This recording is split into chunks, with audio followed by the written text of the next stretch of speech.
In the 70s, when the first energy crunch came, as you see, it's a large house.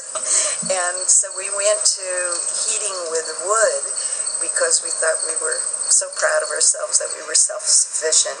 And we cut and managed the forest that is down there and then cut the wood, and my husband did most of it. Well, the dioxin is not in the wood, but it is in the dirt. I think maybe that was his exposure because he was not in a plant ever, because he was a physician. He died on a Sunday, and they came and took his dioxin levels, and then when we got the results, they were very high. Dioxin is a byproduct of the chemical process. There is no use for dioxin. It's in the river, it's being taken up by the fish, it's in the soil, and it's in the sediments. We have wild game advisories, we have fish consumption advisories. We basically have a river system that we cannot use because of this contamination. My children always used to go back there because it was a wonderland, and the frogs and some of the fish were caught, and then they would sail boats, and it was a lot of fun. I think the last time we were down there was 11 years ago. Dioxin is the World Health Organization's EPA suspect that it is a carcinogen, but most important, what dioxin does is it flips switches in the human body. We have 5 children, and 3 of them have immune problems, which we don't have any history of in the family, but back there, this river system is highly contaminated with dioxins and furans from the Dow Chemical Company. The highest concentration of dioxin in this nation's waters were found right here in the Saginaw River. Remembering that the state says 90 ppt is their threshold, 90 parts per trillion of dioxin is the state's threshold, they found 1.6 million parts per trillion in the river. Now, along the Saginaw River, we do not have anywhere near the data gathered that has been done on the Tittabawassee River. But the Tittabawassee feeds into this river system feeds into one of the Great Lakes, it feeds into Lake Huron.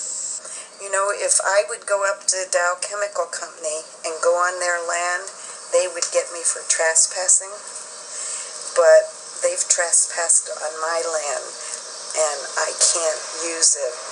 And they are doing some remedial things, but we need to do a whole lot more.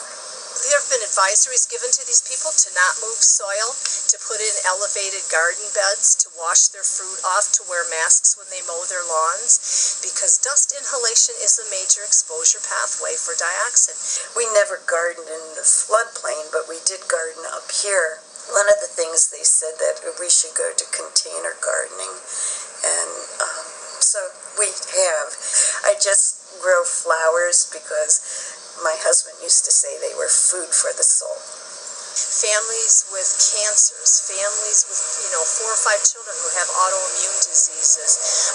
You hear it all the time. The stories are out there, and do I think it's attributable to the high concentrations of dioxins these people are exposed to? Indeed, I do. The unfortunate thing is that this issue, I've been involved in it for 10 years. These high concentrations at the confluence of the river where it was discovered was 9 years ago, 10 years ago. We've got a whole generation of kids being raised on this contaminated river system again. The reason I'm willing to stay here is because I think that's what needs to be done. And the other thing is, maybe I have the contamination I know about, rather than, wherever you live in this country, there's contamination that you don't know about. And I'm trying to take proper precautions with my children and grandchildren. We don't go down there. I don't let anyone. The only people that go down there now are the people that sample the soil samples. And you just have to ask yourself, at what point in time will Dow step up to the plate? At what point in time, whose administration, government administration, is going to have their agencies hold this company accountable and rectify the situation and give the people back their property, their land, their home values, and healthy property to live on?